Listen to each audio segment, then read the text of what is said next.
Hey guys, Sri Lankan Sammy, retired with mom and dad. Thanks for joining me today on this wonderful adventure. What a beautiful day. We're going to talk about today.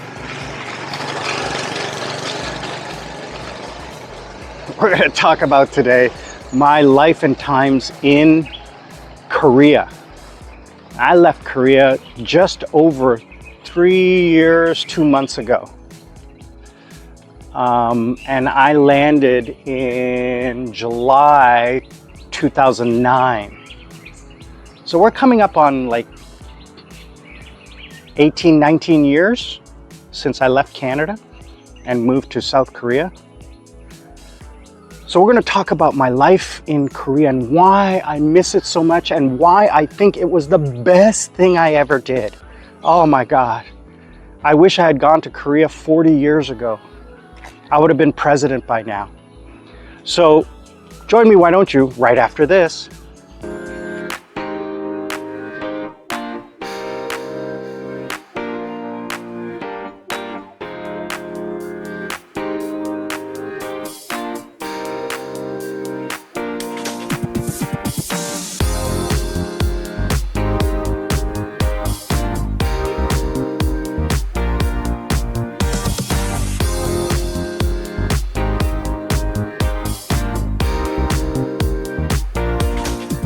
So guys, I'm Sri Lankan Sammy.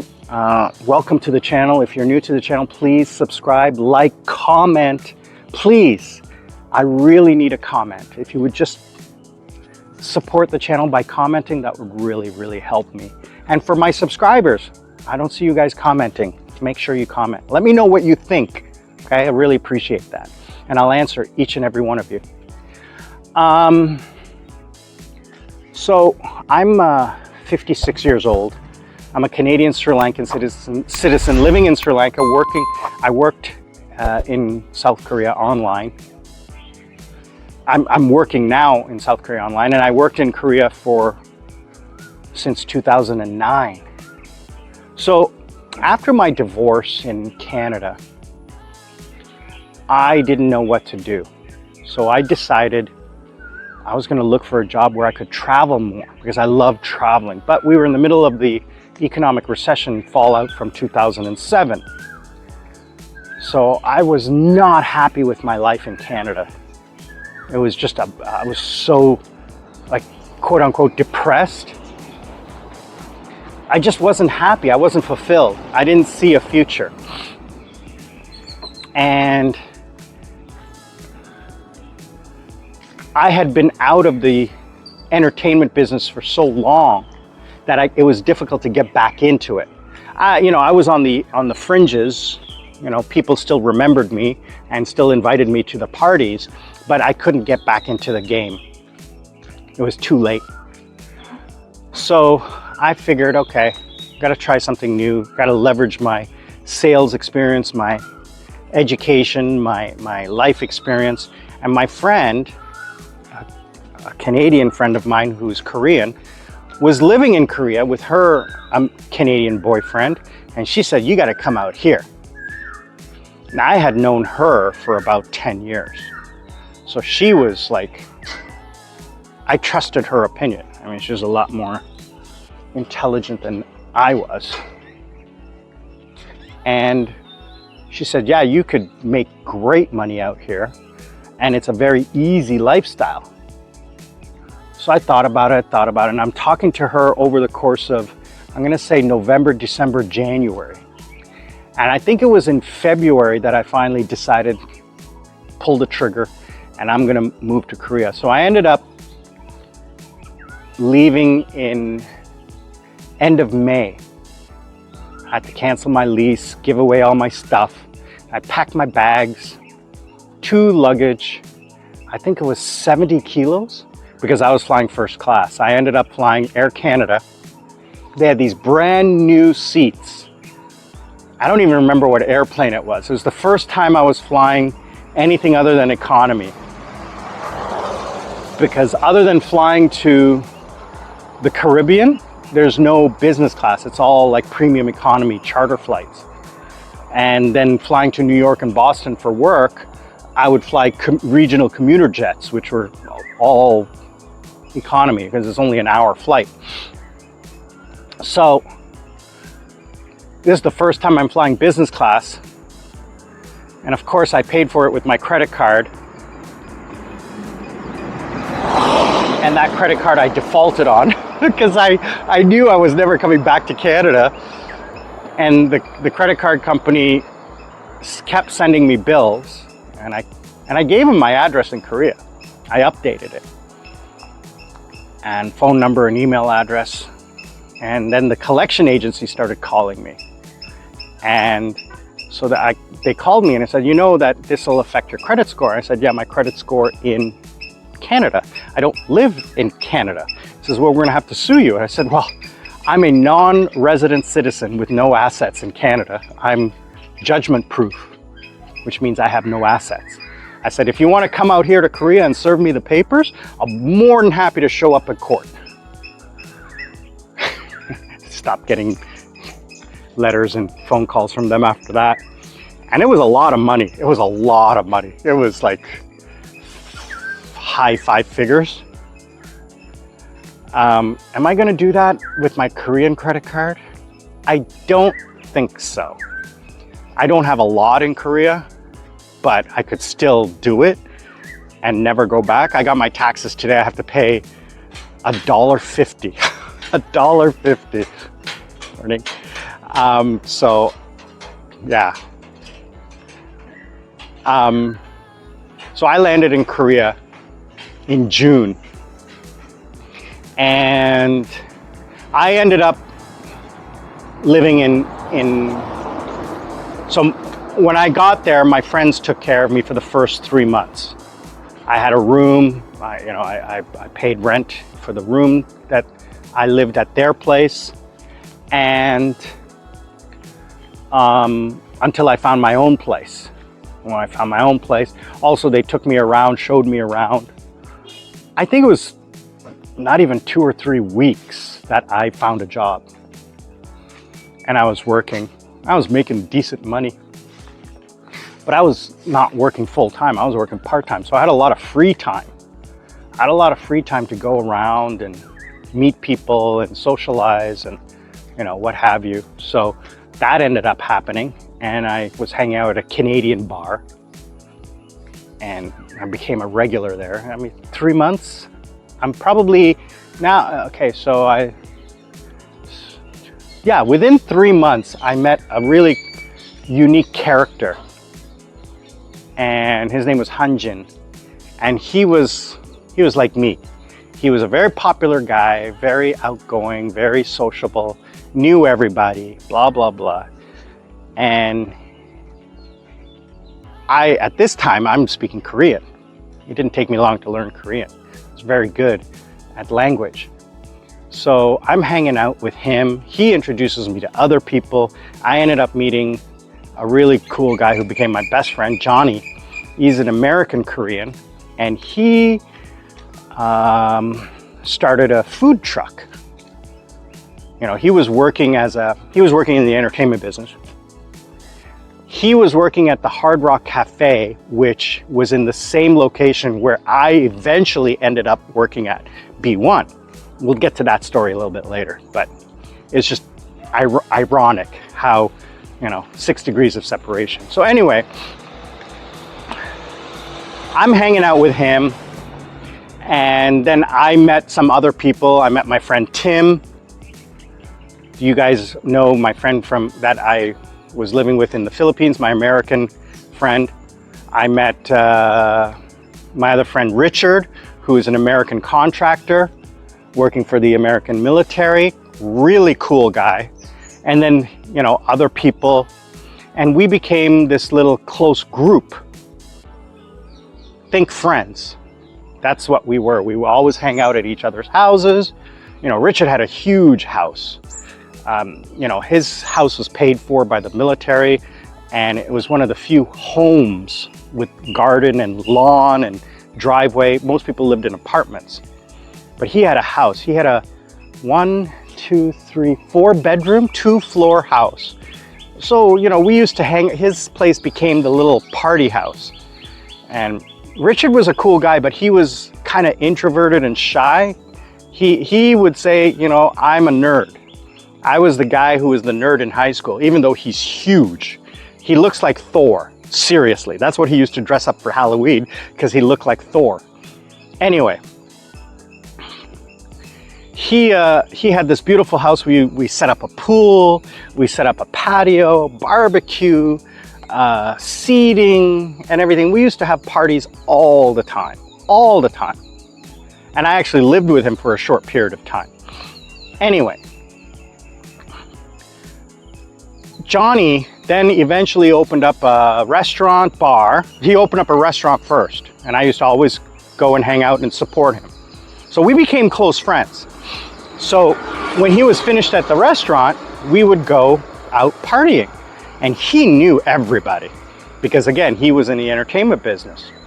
So again, I'm being introduced to all the managers and owners and everything. And I'm going to Korean clubs where most foreigners are not allowed. Now in Korea, does not have a discrimination law. So you can discriminate legally, not in government, but in public sector. So in the public sector, for example, you'll go to a club or a bar and it'll say no one over the age of 30 or something like that. And they're legally entitled to do that because there's no discrimination law in the public sector. So because Korean culture is very closed and has been for centuries, and because they're homogenous, it's not a lot of foreigners. And to give you some reference, is 50 million people when I was there, and less than 1 million are foreigners. So you're talking 0.5% of the population. Now it's all concentrated in a few areas. The biggest concentration obviously is Itaewon, the foreigner entertainment district and residential area. But out of the 1 million foreigners, 60% are Koreans of Chinese descent. And then you have Japanese, Filipino, Thai, very few South Asians, and very few Africans. Doesn't include the military. The military is less than 50,000.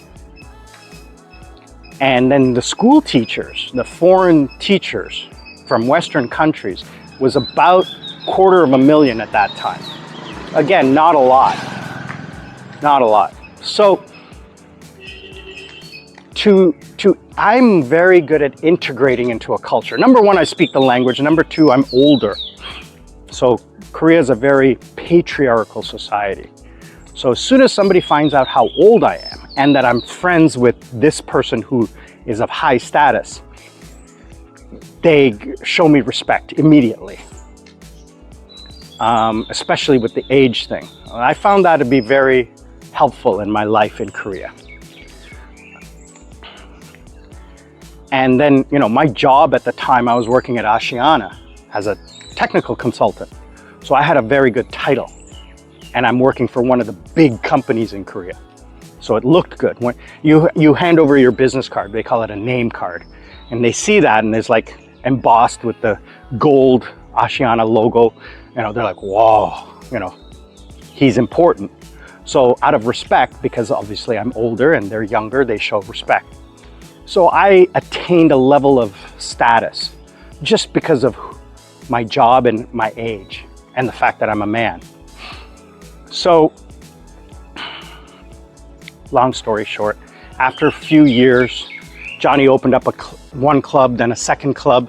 And it was at the second club where, I met his partners. And these are some serious folks. These are some serious, serious business people. So I got to know them, and I'm speaking Korean at this point. Me and Richard, we're there every weekend, buying tables and hanging out and living life. Hey guys, Srilak and Sammy, thanks for joining. I want to take a quick moment and talk to you about the channel. I really appreciate you taking the time to support the channel. clicking like, sharing, and commenting, but I need to ask you for a little bit of help and helping me get the channel up and running a little bit better. Please click the link down below if you want to support the channel and buy me a coconut. What I will do is I will match the dollars and I will go out and buy fresh fruit and vegetables from local farmers on the roadside. You guys have seen me do that before. I'll continue doing that by supporting the local economy. Passively, if you would like to, you can just watch a commercial. I am monetized, so if you watch an ad all the way through, a couple, that would really help the channel. And even more so, click the link of the ad and let it pop up on your computer. Leave it open for a few minutes. That would really help the channel passively. And one last thing, if you could please just put a comment, an emoji, one word saying hello, saying hi, Merry Christmas, Happy New Year, Happy Holidays, Happy Vesak, Happy Poya, whatever it is, whenever it is, I truly appreciate it. Sri Lankan Sammy, loving you all. We'll see you all on the other side. And Johnny decides that he's going to leave and sell his shares of the business and move to back to the States for a while to be with his family. So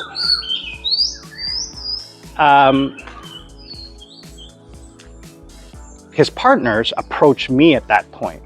Not his partners, but one of the senior managers and also one of the partners, and invited me to join their business as a promoter. And of course I said, yeah, I can do it. I've done it before. It's not a big deal for me. It's easy. So, but the problem was, the roadblock I ran into is that it was in Hongdae. Hongdae is more of a college town. And at this point I'm 44-ish, 43, 44. And the people I know are like my age or a little bit younger. They're not college students. So it wasn't the easiest role to fulfill, but I prevailed and I did what I had to do to get the job done. And I made the money. And that got me noticed because there's not a lot of foreigners in that business. Now, the reason I was able to work that job, and I got checked more than once, is because at this point I had permanent residence. Oh no, at that point I had my long-term visa. No, did I have? Yeah, I had my permanent residence. I wouldn't have been able to work that job without a permanent residence because I had E7 at that point visa, which is but it's tied to the job that I had. I wasn't allowed to work anything else. Well, I don't even know. Maybe it was transferable. I don't remember. It was so long ago. That was 14 years ago. Anyway, I'm working that job. I'm doing what I have to do. And then one of the owners that I knew, an American Korean, invited me to join his club because his manager had left. His VIP manager had left. So I came in there and I took over there, and it was an upscale hip-hop lounge. Maybe 500 people, 200 to 500 people. But it was like high-end, And I shone there. I shined brightly because it was perfect for my clientele. And that was in Itaewon. And funny thing is that it used to be Love Lounge, which is a bar I used to go to all the time. And it was owned by this Israeli guy. I can't remember his name. I remember he was Israeli. He was so cool. He was such a cool guy. Anyways, Love Lounge became Houseming. So I used to run that place. And I started becoming, that's how Itaewon Sammy was born. And that was my original YouTube channel. Well, I didn't start YouTube for a while after. That was when I started at B1. So I'm at Houseming, and unfortunately, due to some internal politics between the owners, the main owner left, and when he left due to some politics, he kind of badmouthed the club, and people stopped coming because he had a lot of influence in the region. So a lot of people stopped coming, and it became more and more difficult, and I could see the writing on the wall. So I started looking around, and I was invited to meet with the owners of B1, who I knew.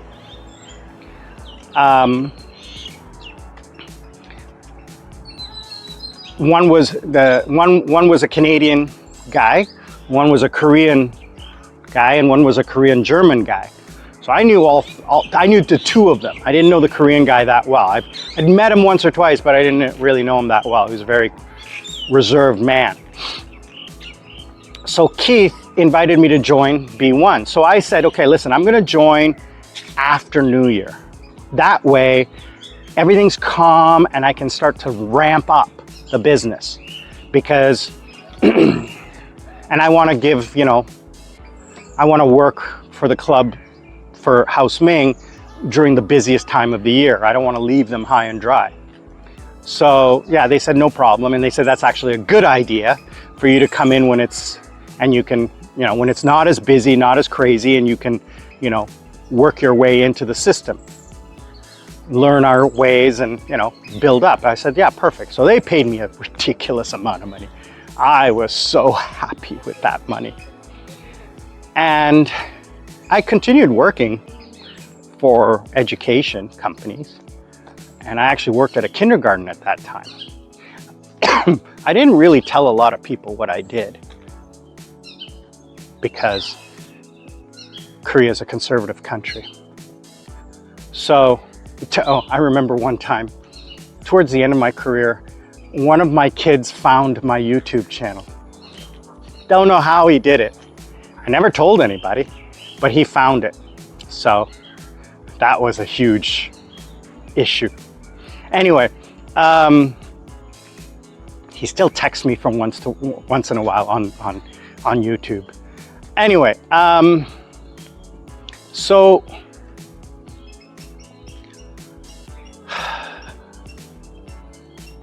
I started running Houseming, and I became the king of Itaewon. I ran that town. There was no place I could go without somebody knowing me, somebody saying hi. Even when I go on vacation, people would see me in the airport and, Itaewon Sammy! Somebody calls me Sammy, I know it's from social media. People call me Sam, I know they're personal friends. Someone calls out my name, Sam, and I know it's a personal friend. Sammy, and I know it's somebody from YouTube or Instagram or from the club scene. So that was an interesting part of my life. Now, the point I'm trying to make is, life is what you make it. If you go to Korea expecting the same lifestyle, the same respect that you get from your home country, you're sorely mistaken. You are a means to an end. And in a lot of cases, a lot of unscrupulous people will try to take advantage of you. And it's not just Korea, it's any country, especially with a visa, because they are paying for you. And sorry to say this, but one of the bad things about Korea is the visa system is not corrupt, but broken, where it puts a lot of power in the hands of the visa sponsor, which is perfectly acceptable because it's their country. They can do what they want. And that's what a lot of people forget, is that you're a guest in that country. You're not a citizen. You don't have any rights. You have basic human rights, but under the law, you technically really don't, because you're not a citizen. And in Korea, they have different laws. You have to remember that. You don't have a First Amendment. You don't have workers' compensation. There is no union, although they're trying to change that. But the pay scale has never changed in the 20 years that I've been working in Korea. Still the same. So, but I made it work because I had a permanent residence visa. So I knew how to navigate that system.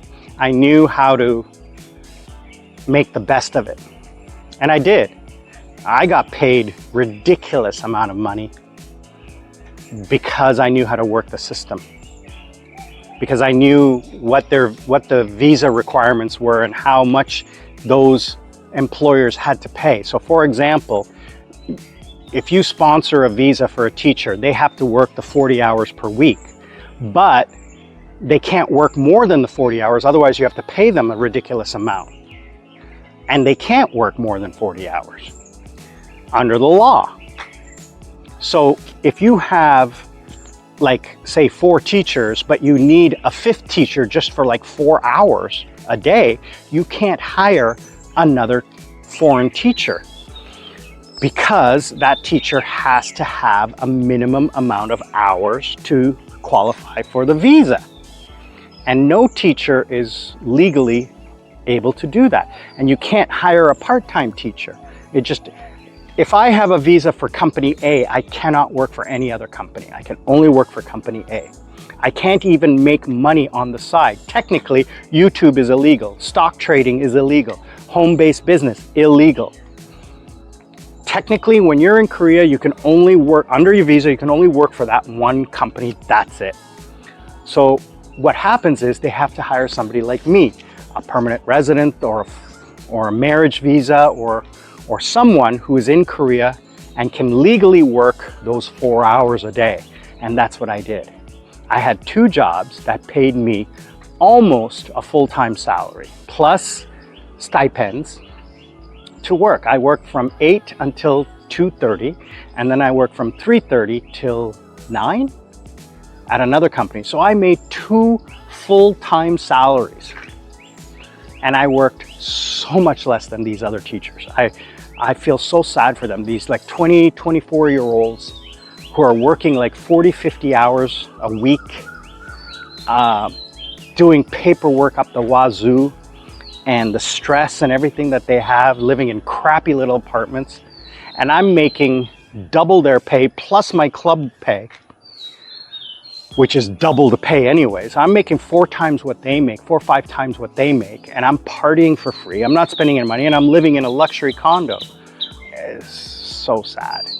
I used to be on this job board helping people, and I was saying, you know, you can make more money. And so, well, where can I find these jobs? Well, you gotta network, and you gotta, you know, they're not advertised because they don't want people applying who are going to waste their time. It's all through word of mouth and recommendation. That's what you got to understand about Korea. Korea doesn't advertise. It's all by word of, it's who you know. The CEOs of all the major corporations all are friends. They're not competing. It's not Steve Jobs and Bill Gates. They're all friends. They all hang out and have lunch together. They all go golfing together. I've seen it. One of my students was a CEO of Samsung. 2 of my students were CEOs at Samsung. And they knew, oh yeah, how I got the job is because I was recommended by one of the senior directors at LG. He recommended me. Why? Because they went to university, they went to middle school together. So it's all about who you know. So one of the things I think, to wrap this up, one of the things that I learned in Korea is you need to integrate into the Korean society. You need to make Korean friends. You need to network, socialize, and get your name out there. Guys, I'm Sri Lankan Sammy, retired with mom and dad. I'm so glad you joined me on this little adventure. Click the link down below to support the channel if you would, please. I truly appreciate it, and anything you do will support the channel and get me closer to my retirement day. We'll talk about that soon. Click the like, subscribe, and please comment and enjoy this lovely day. I'm Sri Lankan Sammy, retired with mom and dad. We'll see you all on the other side.